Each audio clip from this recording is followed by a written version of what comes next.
Mga ate, gagawa tayong kalamay, kalamay ube.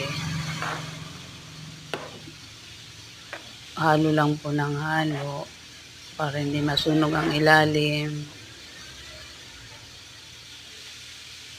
Masakit lang po sa braso. Brasuhan po talaga ang labanan din.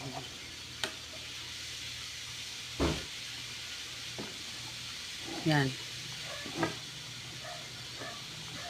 Lumalapot na.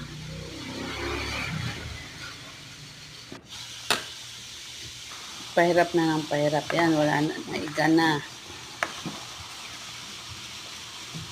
Pag kuminis po yan, iinin.